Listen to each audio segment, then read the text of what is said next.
नमस्ते दोस्तों, मेरा नाम है हिमांशु और स्वागत करता हूं आपका इस नई वीडियो में। दोस्तों, आज से मैं आपके लिए म्यूज़िक प्रोडक्शन के लिए जो थ्योरी आपको आनी चाहिए वो चालू करने जा रहा हूं। इसमें मैं आपको म्यूज़िक थ्योरी सिखाऊंगा।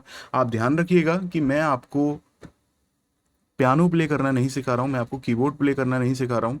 कीबोर्ड प्ले करना आपको किसी और से ही सीखना पड़ेगा, लेकिन जो म्यूज़िक थ्योरी के बेसिक्स होते हैं वो मैं आप लोगों को बताने वाला हूँ। क्योंकि मैं अपने जो कोर्स को कराता हूँ, जो मेरा पेड कोर्स है, उसमें भी मैं आपको म्यूज़िक थ्योरी नहीं सिखाता हूँ। तो मेरे स्टूडेंट क्या करते हैं कि वो अपने एरिया में जो भी नियर बाई कीबोर्डिस्ट है या फिर पियानो प्लेयर है, उससे वो म्यूज़िक थ्योरी का कोर्स करते हैं। तो ये कोर्स मैं उन अपने स्टूडेंट के लिए भी बना रहा हूँ जिनके पास कीबोर्ड सीखने का टाइम नहीं है। तो बस ये कि म्यूज़िक थ्योरी उनकी ब्रशअप हो जाएगी, इससे उनको एक एहसास हो जाएगा कि म्यूज़िक थ्योरी क्या होती है। तो दोस्तों, कोई भी सॉन्ग अगर हम प्ले करते हैं तो वो एक स्केल में प्ले होता है ना। और स्केल, अब स्केल क्या होता है? एक सर्टेन नोट्स का समूह होता है। अब नोट्स किसे कहते हैं? नोट्स होते हैं ये जो आपको दिख रहे हैं, C5 B4, ये अलग अलग आपको वाइट की दिख रही हैं, ब्लैक की दिख रही हैं, तो इनको हम नोट्स बोलते हैं। मतलब इनमें सर्टेन नोट्स होंगे, उनका वो समूह होता है। तो अगर हम कुछ भी चीज़ प्ले करते हैं तो म्यूज़िक थ्योरी में तीन चीज़ इंपॉर्टेंट होती हैं। पहला लीड, दूसरा कॉर्ड और तीसरा बेस। ये मैं अपने अकॉर्डिंग बता रहा हूँ आपको, जो कि आपके जानने के लिए ज़रूरी है। अब लीड क्या होती है? कोई भी हम धुन प्ले करते हैं, तो जैसे मैं अभी आपको एक आरती गा के दिखाता हूँ। ओम जय जगदीश हरे। तो ये एक मैंने गाना प्ले किया है, गाया है। इसमें क्या क्या चीज़ें हो रही हैं? एक तो मैंने कुछ शब्द बोले हैं, ओम जय जगदीश हरे, और इसको मैंने एक लय में गाया है, ना ना ना ना ना ना ना ना। तो इसको बोलते हैं लीड। मतलब कुछ भी सॉन्ग अगर मैं पियानो पर कुछ भी प्ले करता हूँ,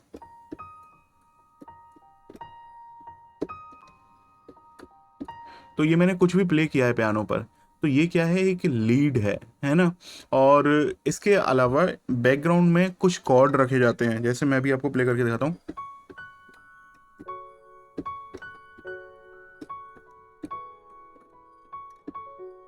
तो अभी आप देखोगे, ये जो लग रहे हैं, ये तीन नोट मैं एक साथ प्ले कर रहा हूँ, इनको हम बोलते हैं कॉर्ड, है ना। अब कॉर्ड में तीन से ज़्यादा नोट भी हो सकते हैं, लेकिन बिगिनर मोड पर आप ये समझना कि कॉर्ड में तीन नोट तो कम से कम होते ही हैं, और उन तीन नोट्स को हमको प्ले करना आना चाहिए।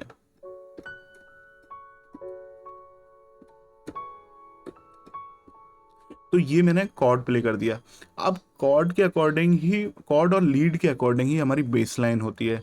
तो बेस लाइन थोड़ा सा लोअर ऑक्टेव पर होती है, जिसके बारे में हम सबसे लास्ट में बात करेंगे। सबसे पहले आपको स्केल और कॉर्ड्स के बारे में पता लग जाए, तभी हम आगे बढ़ेंगे। तो क्या होता है कि कोई भी सॉन्ग होता है वो एक स्केल पर आधारित होता है।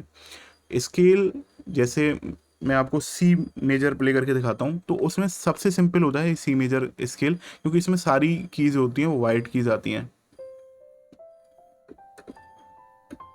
तो ये सारे गामा पा नी सा, ये मेजर स्केल का साउंड है। मेजर स्केल का साउंड आपको याद होना चाहिए, ना ना ना ना ना ना ना ना।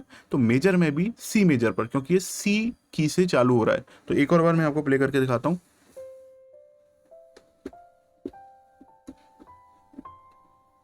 तो देखो आप, ये C6 से चालू हो रहा है और फिनिश कहाँ हो रहा है? C7 पर। तो C7 पर नया जो स्केल है, नया ऑक्टेव, वो चालू हो रहा है। तो जैसे यहाँ पर मैं आपको बताता हूँ कि अब आपको डिफरेंट डिफरेंट स्केल होते हैं, वो कैसे आप पता करोगे कि ये कौन सा स्केल है, कौन सा नोट है, एक स्केल में कौन से साउंड आते हैं। तो जैसे यहाँ पर आप स्टैम्प पर जाओगे FL स्टूडियो में, तो यहाँ पर आपको अलग अलग स्केल दिखते हैं। तो जैसे मैंने अभी सी, मेरे को मेजर करना है, तो मैंने यहाँ पर मेलोडिक स्केल देखी, यहाँ पर कॉर्ड भी दिए हुए हैं ना, मेलोडिक कॉर्ड्स और मेलोडिक स्केल। तो मैंने अभी मेजर सेलेक्ट कर लिया, ठीक है। तो अभी मेरे को सी मेजर स्केल देखना है कि उसमें कौन कौन से नोट्स आते हैं। तो सी मेजर स्केल हमेशा सी से चालू होगा, ये ध्यान रखना। तो जैसे मैंने C5 पर रख दिया, तो देखो, तो ये आ गए सी मेजर स्केल में कौन कौन से नोट्स हैं। सी मेजर स्केल में C5 जो ऑक्टेव है, उसमें जो लास्ट नोट है वो B5 होगा, उसके बाद C6 चालू हो जाएगा। तो अभी जैसे मैं, ये हो गया एक ऑक्टेव, C5 ऑक्टेव हो गया, ठीक है। और अब मैं C5 ऑक्टेव में ऊपर एक एक ऑक्टेव ऊपर और जाता हूँ, मैं दोबारा यहाँ पर मेजर सेलेक्ट करता हूँ। अब मैंने C6 रख दिया, तो ये दूसरा ऑक्टेव हो गया। तो पहले ऑक्टेव में देखो C5 का जो साउंड है और दूसरे ऑक्टेव में जो C6 का साउंड है, तो आपको इन साउंड्स में कुछ ना कुछ सिमिलरिटी लग रही होगी। ऐसा लग रहा होगा जो C5 का साउंड है ये C6 का साउंड है और ये है C5 का। ना ना ना ना ना ना, तो हल्का सा आपको लग रहा होगा कि C5 वाला जो साउंड है ना उसको ही पतला करके C6 में प्ले किया जा रहा है, मतलब थोड़ा सा ऊपर की ओर शिफ्ट करके। तो ये होते हैं ऑक्टेव अलग अलग। तो यहाँ पर आप देखोगे C5, ऐसे ही नीचे के ऑक्टेव पर भी हम जा सकते हैं। तो ये आ गया C4 पर मैंने लगा दिया। तो अब इसको सुनते हैं, तो आपको इन नोट्स में कुछ ना कुछ साउंड में सिमिलरिटी सुनाई दे रही होगी। जैसे मैं कोई और नोट प्ले करके देखता हूँ, यहाँ पर आप देखो, आपको पता लग गया नोट में चेंज हो रहा है। ये थोड़ी सी फीलिंग आपके अंदर जनरेट होना जरूरी है। जैसे अभी हम सेम नोट को अलग अलग ऑक्टेव पर प्ले करते हैं तो आपको कुछ ना कुछ सेम होने की फीलिंग आएगी। जैसे मैं D4 को प्ले करता हूँ, ये D4 D5 D6 का साउंड था। तो ये साउंड है बिल्कुल सिमिलर है, बस थोड़ा सा पतला होता जा रहा है ऊपर के ऑक्टेव पर बढ़ने पर। जैसे F को प्ले करता हूँ,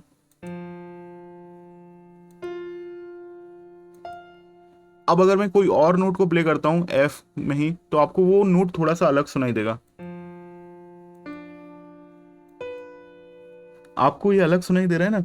तो होता क्या है, जैसे अगर कोई सॉन्ग सी मेजर स्केल पर है, हमने बोला कि सी मेजर स्केल पर है, तो वो क्या कर रहा होगा कि सी मेजर स्केल के अंदर कौन कौन से नोट्स आते हैं ये आपको दिख रहे हैं। जैसे एक ऑक्टेव के अंदर ही मैं आपको दिखा देता हूँ। तो ये नोट आ रहे हैं एक ऑक्टेव के अंदर सी मेजर पर। तो वो जो सॉन्ग है वो इन नोट्स में से प्ले होगा, इन नोट्स पर ही प्ले होगा, ये ध्यान रखो।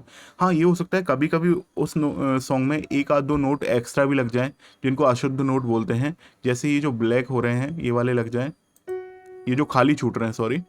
तो अभी जैसे F#5 लग गया उधर, तो ऐसा भी हो सकता है। लेकिन घबराने की जरूरत नहीं है, मैक्सिमम जो नोट्स हैं, अगेन हम अपने आप को अब सही करते हैं, जो मैक्सिमम नोट हैं वो उस ही स्केल के लगेंगे, है ना। तो वैसे देखा जाए तो मैंने इंग्लिश सॉन्ग देखे हैं, 100% वो फॉलो करते हैं मेजर माइनर स्केल को। तो और जो भी इंग्लिश पॉप सॉन्ग आ रहे हैं आजकल, और बॉलीवुड में भी देखा जाए तो वो लोग भी मेजर माइनर को 100% फॉलो करते हैं। लेकिन कभी कभी ऐसा होता है कि एक आध दो नोट वो आगे पीछे निकल जाते हैं। जैसे तेरे बिना जिंदगी से कोई शिकवा तो नहीं, तो इसमें जो अंतरा है, जिल दिल में आता है आज की न न न न न न न न, तो यहाँ पर देखो स्केल चेंज किया उन्होंने। तो इस तरीके से कभी कभी चेंज कर सकते हैं। सनम रे में भी आप देखोगे तो तेरा न न न न न न न न, यहाँ पर उन्होंने स्केल चेंज किया था।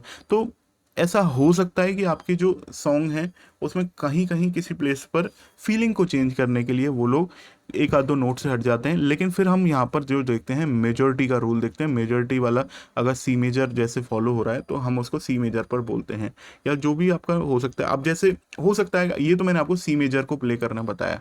अब मैं हटा देता हूँ, इनको डिलीट कर देता हूँ। यहाँ पर अलग अलग टाइप के स्केल होते हैं।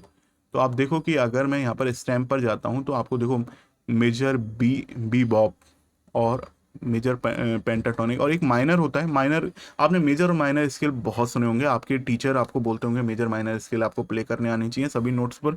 तो हमारे यहाँ जो इंडियन में जो माइनर बोला जाता है वो होता है माइनर नेचुरल। इसको एलियोनिक भी बोलते हैं, एलियन भी बोल देते हैं, एलियोनिक एलियन, बात एक ही है। तो आप देखोगे ये वाला होता है जो चलता है हमारे यहाँ। तो अभी जैसे मेरे को सी माइनर प्ले करना है तो मैंने अभी यहाँ पर सी माइनर पर ये रख दिया। तो अभी आपको मैं अब इस जो स्केल का साउंड सुनाने वाला हूँ। मैंने आपको अगेन जो मेजर का साउंड होता है वो क्या होता है, सारे गा मा पा धा नी सा, ये होता है, ये धुन है। आप इसको कंपोजिशन की तरह याद कर लो, ना ना ना ना ना ना ना ना। अब मैं आपको सी माइनर का साउंड सुना रहा हूँ। तो अब आप देखना है इसके नोट्स कौन कौन से हैं और क्या साउंड है इसका। इसका साउंड थोड़ा सा अलग है मेजर से। सॉरी, दोबारा से मैं प्ले करता हूँ।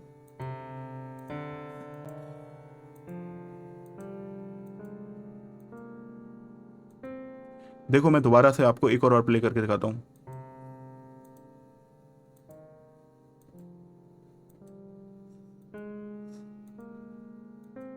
तो अगर आपने हेडफोन लगा रखा होगा तब आपको क्लियर सुनाई दे जाएगा। मैं एक और बार ऑक्टेव की ऊपर शिफ्ट करके प्ले करता हूँ इसे। सा रे गा मा पा धा नी सा रे गा मा पा धा नी सा। ये जो धुन है ये है माइनर स्केल की धुन। तो ये भी आपको याद रखनी है। अब सपोज करो मेरे को डी माइनर प्ले करना है, अब आप देखना कि ये धुन सेम ही रहेगी, बस आपको थोड़ा सा ऊपर की ओर शिफ्ट सुनाई देगी। तो अभी मैंने यहाँ पर अगेन एलियोनिक ले लिया है और मैं यहाँ पर अभी डी माइनर प्ले कर रहा हूँ। तो अब आप देखना,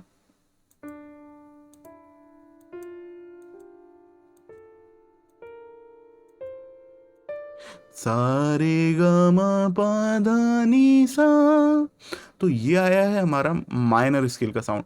अब जो मेजर स्केल का साउंड क्या होता है, सारे गा मा, सॉरी मेरे को दोबारा, अब मैं हो गया हूँ कंफ्यूज क्योंकि मेरे अभी जो मुंह पर चढ़ गया है वो है माइनर स्केल। तो अभी मैं मेजर स्केल का साउंड आपको डी मेजर का सुनाता हूँ। तो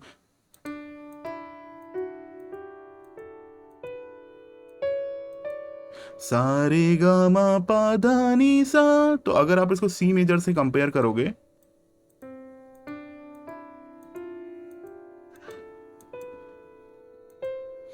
तो आपको ये साउंड है ना सिमिलर सुनाई दे रहा होगा, बस थोड़ा सा ऊपर की ओर शिफ्ट सुनाई दे रहा होगा। तो अब आपको कोई भी अगर सॉन्ग बनाना है, सबसे पहले आप अपना स्केल सेलेक्ट करो कि मेरे को ये स्केल में बनाना है। अब स्केल आपने सेलेक्ट कर लिया, स्केल आप रैंडमली भी सेलेक्ट कर सकते हो या अपनी सिंगर की रेंज के अकॉर्डिंग, काफ़ी सारे फैक्टर रहते हैं जिसके अकॉर्डिंग आप सेलेक्ट कर सकते हो। तो जैसे मैं अभी सिंगर की रेंज ही नहीं पहुंच पा रही है तो मेरे को नीचे की ओर शिफ्ट होना होगा। अगर मेरे सॉन्ग में नोट्स हैं वो हाई जा रहे हैं। अब एक बात और आपको बताता हूँ, कई लोग यूँ कहते हैं कि मैं जी माइनर पर, जी मेजर पर ये मेरी रेंज है, वो स्केल को रेंज के अकॉर्डिंग बताते हैं। तो दोस्तों ऐसा नहीं हो सकता। अगर आप अभी जैसे किसी ने मेरे को बोला कि मैं C5 के जो सी मेजर स्केल पर मेरी रेंज है, तो कभी भी स्केल रेंज नहीं हो सकता, ऑक्टेव होता है रेंज। तो अभी देखो कि सी मेजर में अगर आप कोई कंपोजिशन कर रहे हो तो उसमें ये नोट आपको यूज़ करना है। अभी आप ये ध्यान रखना, एक आध दो नोट आगे निकल जाए वो बात अलग होती है, लेकिन अभी शुरुआत में बिगिनर मोड में आपको ये ही नोट फॉलो करने हैं। तो मेजर में है तो अभी मैं अब जैसे ऊपर जाता हूँ सी मेजर में भी, अब देखो आपकी रेंज कैसे फेल हो सकती है, वो लोग कैसे गलत हो सकते हैं। तो आपने ये सी मेजर में, आप जरूरी नहीं है कि एक ही ऑक्टेव को फॉलो करो, है ना, आपके पास ये C6 भी है। तो आपके पास ये सारे नोट्स हैं। अगर अभी अभी आप नीचे की ओर भी जाओ तो ये देखो ये वाले नोट आ गए। तो आप अभी आपके पास 3 ऑक्टेव हो गए। जनरली जो कंपोजिशन होती है ना मेलोडी, वो 3 ऑक्टेव में होती है। तो बाकी कोई रूल नहीं है, मैं तो आपको एक एक्सपीरियंस बता रहा हूँ, 3 ऑक्टेव में एक मेलोडी पूरी हो जाती है। तो आप इनमें से कोई भी नोट को प्ले कर सकते हो, है ना। अब मैं आपको एक बार, तो इसलिए हमको रेंज के हिसाब से, सिंगर की जो रेंज होती है ना वो ऑक्टेव में होती है, ऑक्टेव में भी नोट्स के अकॉर्डिंग। तो जैसे जो लोएस्ट नोट है वो सिंगर कैसे, अब हमको अपनी जैसे सिंगर है उसकी रेंज कैसे पता करनी है कि उसकी रेंज क्या है, ये और मैं आपको बता देता हूँ क्योंकि ये बहुत इंपॉर्टेंट है। तो जैसे अभी मैं अपनी ऑक्टेव रेंज एक बार पता करके दिखाता हूँ। तो मैं अपने कीबोर्ड पर नोट प्ले करूंगा और उनसे नीचे की ओर होता चलूंगा और ऊपर की ओर होता चलूंगा, ऊपर की ओर जाऊंगा। तो सबसे पहले मैं अपनी लोअर रेंज को पता कर रहा हूँ। सा सा सा सा सा सा सा सा सा सा सा सा। अभी देखो एक और बार मैं नीचे की ओर चलता हूँ। अभी मैं अपने, मेरे को हारमोनियम लेना चाहिए सबसे पहले यहाँ पर। जो जब भी आप किसी की रेंज पता कर रहे हो तो आपको हारमोनियम लेना बेहतर रहेगा, क्योंकि पियानो पर क्या है, प्लग का साउंड आता है जिससे आप उसको फॉलो नहीं कर सकते हो। तो मैं जल्दी से हारमोनियम को ओपन कर लेता हूँ। तो अभी हारमोनियम ओपन हो गया है। अब मैं हारमोनियम के साथ अपनी रेंज पता करूंगा। हारमोनियम बेहतर रहेगा, देखो क्यों, क्योंकि इसमें सस्टेनेबल साउंड होता है जो बना रहता है जब मैं कीज को लंबा प्ले कर रहा हूँ तब तक। सा सा सा सा सा सा सा सा सा सा। तो ये देखा जाए तो मैं इतनी रेंज तक लोअर जा पा रहा हूँ। अभी मैं ऊपर चलता हूँ थोड़ा सा। सा रे गा मा पा धा नी सा सा। अभी यहाँ पर मेरी रेंज जा रही है तो देखो कि लोअर एक तो अपर है जो रेंज है वो मेरी ये वाली हो गई। ये वाला नोट कौन सा है, एफ शार्प, है ना। तो ये है एफ शार्प। अब ऑक्टेव आप ये जरूरी नहीं है जो एफएल में आपका ऑक्टेव है वो एबल्टन लाइव में भी सेम हो। तो आपको ऑक्टेव आपके ऊपर नीचे हो सकते हैं। तो अभी लेकिन यहाँ पर जो मेरा ये आ रही है अपर रेंज एफ शार्प तक आ रही है, और लोअर जो आ रही थी वो मेरी ये वाला है डी शार्प। तो अब ये नोट्स के नाम कैसे दिए हुए हैं मैं आपको एक बार और बता देता हूँ। इन नोट्स के नाम और पता कर लेते हैं, फिर उसके बाद मैं आज की क्लास को फिनिश कर दूंगा। तो देखो दोस्तों, ए से लेकर जी तक आपको ABCD आती हैं, तो आप इन नोट्स के नाम दे सकते हो। अब नोट्स के नाम कैसे दिए हैं, सबसे पहले ये वाला 3 जो ब्लैक नोट हैं, है ना, इनकी मैं जो दूसरा और तीसरा ब्लैक नोट है इनके बीच वाला जो नोट है उसको ए बोला जाता है, वो ए से चालू होता है। तो जैसे मैं आपको यहाँ पर ए से चालू करके दिखाता हूँ, तो ये है ए। और इसके बाद अब वाइट पर आप चलते रहो, सारे वाइट की को नाम देते रहो ABCDEFG। और जी के बाद क्या होगा आपका, दोबारा ये देखो ब्लैक नोट, 2 ब्लैक नोटों के बीच में ये आ गया ए, तो ये आ गया ए अगेन, है ना। तो अभी हम जैसे BCDEF G, अभी देखो यहाँ पर फिनिश हो गया ना। तो सारे वाइट नोट अभी यहाँ पर फिनिश हो गए इस तरीके से। अब क्या होता है कि यहाँ पर इन इन नोट्स के बीच में, ये तो हमने ए से लेकर जी तक हमने नोट्स को नाम दे दिया, लेकिन अगर मेरे को किसी को बताना है कि ये ब्लैक नोट कौन सा है, तो ये कैसे बता सकता हूँ। अभी ये वाला जो नोट मैंने डाला है इस पर अगर देखो, तो ये क्लिक किया तो यहाँ पर जो, अगर मैं ए के रेस्पेक्टिवली बताने वाला हूँ, अगर कोई को हम रास्ता बताते हैं तो हम यूँ कहते हैं ना कि आप या तो मेरे अकॉर्डिंग राइट हो जाइए या फिर अपने अकॉर्डिंग लेफ्ट मुड़ जाइए। तो अगर कोई सामने खड़ा हुआ है तो उसको हम ऐसे ही बताएंगे, कोई रास्ता बता रहे हैं तो या तो हम अपने अकॉर्डिंग बता सकते हैं या फिर दूसरे के अकॉर्डिंग बता सकते हैं। तो ऐसे ही यहाँ पर होता है, अगर आप ए के अकॉर्डिंग इस नोट को बता रहे हो तो क्या बोलेंगे हम, ए के पीछे वाला। ए के पीछे वाला मतलब शार्प बोल लो आप उसे, तो ये बोला जाएगा, ये वाला जो है वो शार्प बोला जाएगा, ए शार्प, अगर ए के अकॉर्डिंग बता रहे हो। अगर आप बी से पहले वाला बता रहे हो तो बी के अकॉर्डिंग वो बी फ्लैट बोला जाएगा। तो आप इसको बी फ्लैट भी बोल सकते हो और ए शार्प भी बोल सकते हो। अगेन अगर हम इस नोट पर आते हैं, अब ये क्या है, सी के बाद वाला, तो सी शार्प बोलेंगे इसको हम। और अगर हम बोलेंगे डी से पहले वाला तो सी शार्प को हम डी फ्लैट भी बोल सकते हैं। ऐसे ही इसका नाम अगर हम देते हैं तो ये डी शार्प है या फिर ई फ्लैट बोला जा सकता है। ऐसे ये एफ शार्प है या फिर इसको जी फ्लैट भी बोल सकते हैं।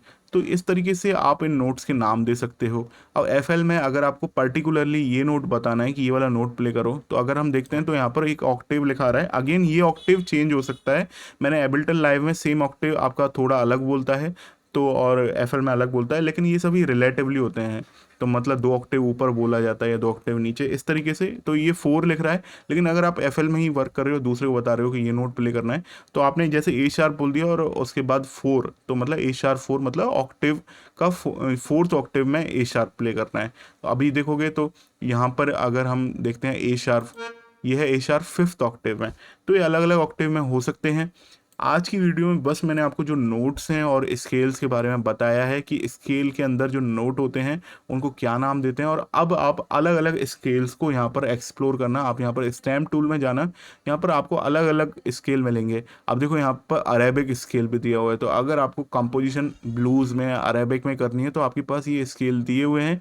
आप बस करो क्या कि कंपोजिशन थोड़ा अरेबिक स्केल की सुन लो, अलग अलग बॉलीवुड के या फिर हॉलीवुड के या फिर अरेबियन मिडिल ईस्ट के कुछ सॉन्ग सुन लो, उसके बाद अपना अरेबिक स्केल को सेलेक्ट करो और उसके बाद आप कंपोजिशन करना चालू करो। मैंने एक अरेबिक लीड डाली हुई है जो मेरे होम पेज पर, जैसे आप यूट्यूब का पेज ओपन करते हो तो आपको वो कंपोजिशन सुनाई देगी, अरेबिक जो लीड है।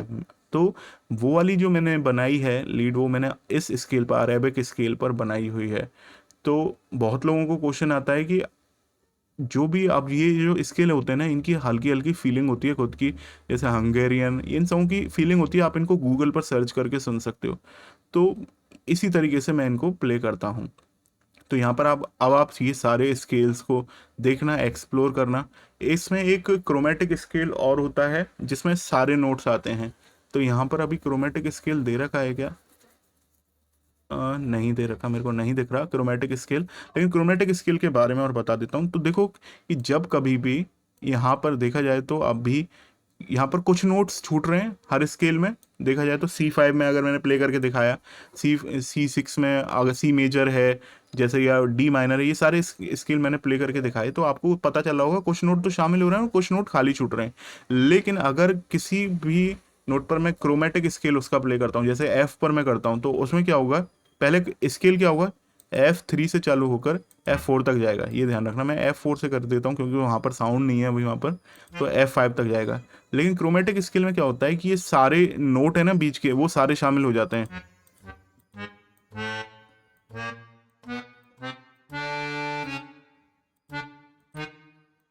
तो ये सारे नोट शामिल हो गए क्रोमेटिक स्केल में। तो क्रोमेटिक स्केल का इतना कुछ ज़्यादा यूज़ नहीं है, बस मैं आपको बताना चाह रहा हूँ कि क्रोमेटिक स्केल भी होता है जिसमें सारे नोट्स शामिल होते हैं। अब मेजर का भी आपको समझ में आ गया, माइनर का भी समझ में आ गया, अब आप अलग अलग स्केल्स को यहाँ से यूज़ कर सकते हो। ये था FL स्टूडियो के अकॉर्डिंग मैंने आपको जो म्यूज़िक थ्योरी अभी बताई है, आज की पहली क्लास। अब आपको करना क्या है, ये वीडियो ज़्यादा से ज़्यादा शेयर करनी है, क्योंकि मैं चाहता हूँ कि अगर इस पर रेस्पॉन्स अच्छा आता है तो मैं आपको और आगे तक टफ से टफ लेवल तक ले जाऊँ। आई होप दोस्तों आपने अभी मेरे साथ जो अपना टाइम स्पेंड किया है वो आपको वर्थफुल लगा होगा, और इसलिए आप वीडियो को लाइक करके जरूर जाइएगा। मिलते हैं नेक्स्ट वीडियो में, तब तक आप अपना ख्याल रखिए। Take care, bye bye.